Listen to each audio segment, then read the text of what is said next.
पटना की वो जो सभा हुई है, नीतीश कुमार जी ने जो बयान दिया है, जो दूसरा पार्ट उनका है कि विपक्ष ईमानदारी से एक प्लेटफॉर्म आ जाए। विपक्ष का मतलब कांग्रेस, जेडीयू और बाकी जो हमारे आज के यूपीए के जो अलायंस है वो सिर्फ नहीं, बाकी लोगों को भी आना चाहिए अपने अपने राज्य में। जैसे ममता जी हैं, अरविंद केजरीवाल हैं, केसीआर हैं। यदि एक मंच बना ले तो 100 से ज्यादा सीट नहीं आएगी। इसका तर्क है 234 सीट उत्तर भारत के लगभग राज्यों में है, सबको जोड़िएगा तो उसमें अधिकतर जगह पर भाजपा मजबूत है। साउथ में भाजपा का कोई अस्तित्व नहीं है, कोई रोल नहीं है। इन 234 सीट में चाहे कहीं ममता जी हैं, कहीं अखिलेश यादव जी हैं, कहीं नीतीश कुमार जी का एक अपना है कद है। मध्य प्रदेश, छत्तीसगढ़ और राजस्थान में कांग्रेस मजबूत है, बाकी दिल्ली में आम आदमी पार्टी है। इन सबको मिलाकर के यदि एक जगह हम बैठ जाएं तो निश्चित तौर पे भाजपा। लेकिन ये कोई परिकल्पना कर रहा है। अजय जी, थोड़ा दो सवाल आपसे करना चाहता हूं। आपने काफी विस्तार से बोल दिया। आपने कहा आप तो झगड़ा कराने के लिए बैठे हैं। हम क्यों झगड़ा कराने के लिए बैठे हैं? आपके नेता जो बोले वो सीधे सीधे स्क्रीन पे सुनवाए। भाई जयराम रमेश जी ने बोला हमारे दो चेहरे नहीं है, हमने कभी भाजपा से समझौता नहीं किया।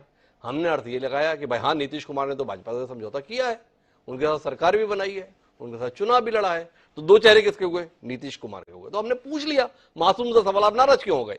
एक तो बिंदु ये है। दूसरा आपसे जानना चाहते हैं कि आपने बताया कि देखो इधर भाजपा नहीं है, इधर ये नहीं है, यहां पर ये है, यहां पर ये है, यहां पर ये है। तो ये जितने भी मजबूत लोग हैं तो इनको आप कहार बना के रखना चाहते हैं और खुद पालकी में बैठना चाहते हैं। ये जितने भी मजबूत लोग हैं ये जो है मजदूरी का काम करें और कांग्रेस को पालकी में बिठा के ढोने का काम करें। यही आपका आशय है कि देखो ये भी मजबूत, वो भी मजबूत। तो ये मजबूती किस बात के लिए? भला तो मैंने लाइटर मोड में कहा है। आप एक प्रबुद्ध पत्रकार हैं और आपकी चर्चा को, इस चर्चा को बहुत ही ध्यान से पूरा देश देखता है, पूरा श्रोता दर्शक आपकी इस विश्लेषण को लगातार देखता है और राजनीति के कहीं ना कहीं आप विमर्श पैदा करते हैं, इसलिए आप पर ऐसा कोई प्रश्न नहीं है। लेकिन एक लाइटर मोड में मैंने कहा कि ये कभी भी नीतीश कुमार के संदर्भ में बात नहीं थी और होगी भी नहीं। हम लोग कभी सोच भी नहीं सकते नीतीश जी। पर मेरा तो गंभीरता से सवाल है आपका। आप लाइटर मूड में थे पर मैं बड़े गंभीर मूड में हूं अजय जी, और मैं समझना चाहता हूं कि नीतीश जी का इशारा किसकी तरफ था। भाई मैंने तो समझा जो जयराम रमेश ने कहा कि यही है दोहरे चरित्र का आदमी, यही है दोहरे चेहरे वाला आदमी है। आज भाजपा के साथ, कल किसी के साथ, आज लालू जी के साथ, कल आपके साथ। तो भाई गलत बात क्या कही जयराम रमेश जी ने? आप अपने नेता के साथ ही नहीं है क्या?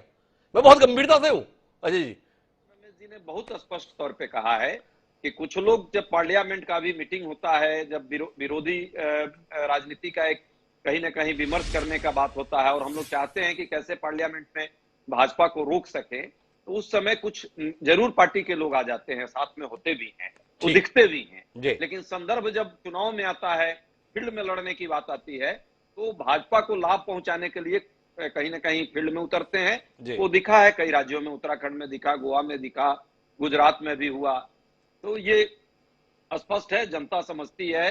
दर्शक आपके बहुत ही बुद्धिमान हैं, उनको राजनीतिक समझ बहुत है, वो समझ रहे हैं कि किसके संदर्भ में जयराम रमेश जी ने कहा। दूसरी बात, एकदम नहीं, आपने जो दूसरा प्रश्न किया है कि पालकी वाली बात, एकदम दूर दूर तक नहीं।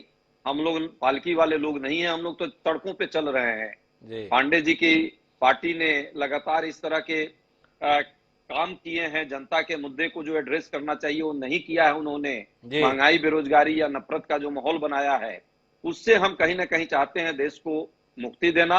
और आय की जो असमानता है, जिसमें सबने देखा है किस तरह अडानी जी का 50 गुना संपत्ति बढ़ा दिया इन्होंने। इनके मित्र की संपत्ति बढ़ी, आम जनता की संपत्ति दिन ब दिन कम होती जा रही है। हम एक राजनीतिक विमर्श पैदा करना चाहते हैं 2024 में, उन मुद्दों पर चुनाव हो, नफरत, हिंदू मुस्लिम, चर्बी गर्मी, 20-80 इन मुद्दों पर नहीं हो, जो जनमानस के मुद्दे हैं। और उसमें सभी पार्टियां चाहे क्षेत्रीय छत्रप हो या राष्ट्रीय हो, जिनका जो से है वो उस हिसाब से वो रहे, आए, एक मंच पर आए और इसमें आगे बढ़े। कांग्रेस पार्टी ने न तो घोषणा की है कि कोई उनके यहाँ प्रधानमंत्री का कोई उम्मीदवार अभी है। हाँ जरूर है, बड़ी पार्टी हम है, कश्मीर से लेकर कन्याकुमारी तक सबने देखा है, कटक से लेकर के और कोहिमा तक सबने देखा है। हमारे पास सब जगह संगठन है।